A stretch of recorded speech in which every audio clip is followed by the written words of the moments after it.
तो चलिए आज का डीप डाइव शुरू करते हैं डॉक्टर सर्वपल्ली राधाकृष्णन पर। जैसा कि हमें एक निबंध मिला है, आज हम उनके जीवन और विचारों को थोड़ा और गहराई से समझेंगे। हाँ बिल्कुल।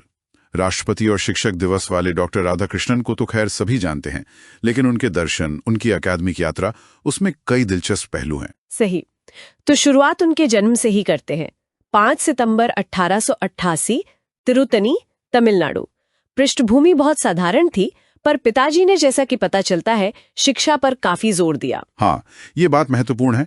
और फिर शुरुआती पढ़ाई के बाद वो गए मद्रास क्रिश्चियन कॉलेज, और वहीं पर फिलॉसफी यानी दर्शन शास्त्र। हाँ, वहीं पर फिलॉसफी से उनका गहरा जुड़ाव हुआ।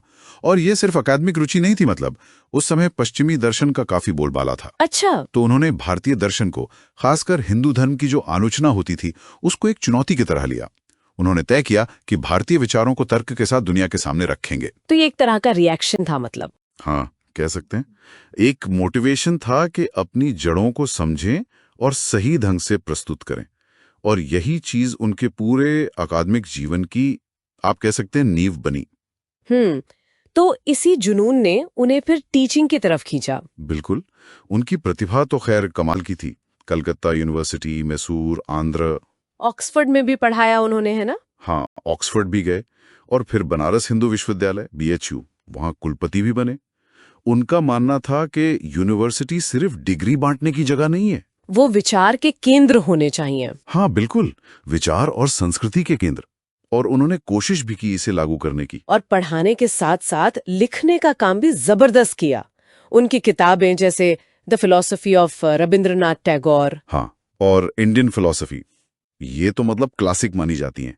भगवद गीता पर उनकी जो कमेंट्री है, वो भी काफी पढ़ी जाती है। बिल्कुल। और यहाँ ये देखना दिलचस्प है कि वो सिर्फ अकादमिक लोगों के लिए नहीं लिख रहे थे। उनका मकसद था भारतीय दर्शन को, खासकर अद्वैत वेदांत को, उसे पश्चिमी दुनिया को समझाना। हाँ, पश्चिमी तर्क और भाषा के जरिए।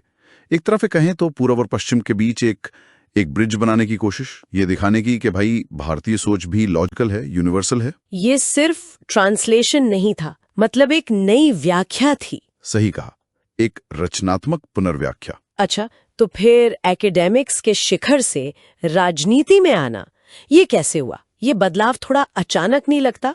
देखिए, अचानक शायद ना लगे, अगर हम देखें कि उनकी पहचान तब तक काफी बन चुकी थी। एक विद्वान, एक विचारक के तौर पर। हाँ, अंतर्राष्ट्रीय स्तर पर भी। बिल्कुल। तो राष्ट्रीय नेताओं की नजर उन पर थी ही।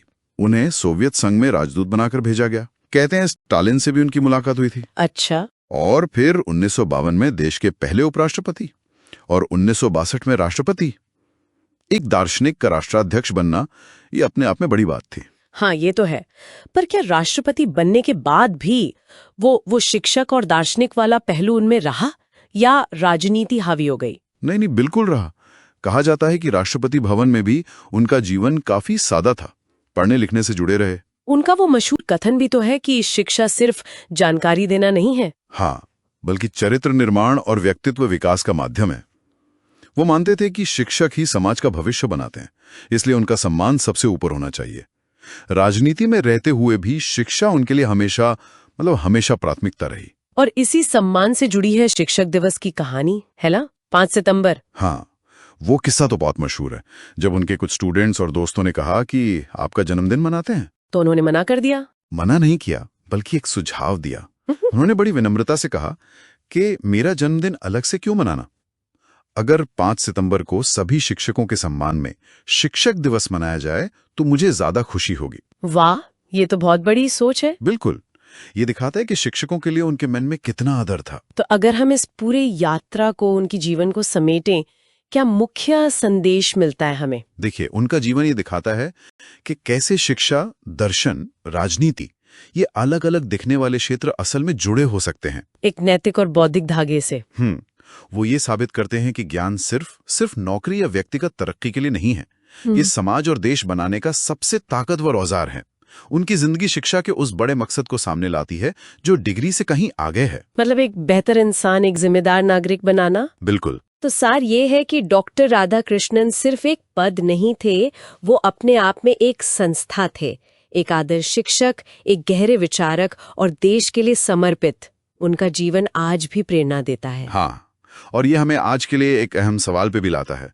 आज जब जानकारी, इन्फॉर्मेशन इतनी आसानी से मिल जाती है, हाँ, बस एक क्लिक पर, तो क्या डॉक्टर राधाकृष्णन का वो चरित्र निर्माण और मूल्यों वाली शिक्षा का विचार पुराना हो गया है, या फिर आज के सूचना के सैलाब में उसकी जरूरत और भी ज्यादा है, ताकि हम सही गलत में फर्क कर सकें? ये वाकई सोचने वाली बात है।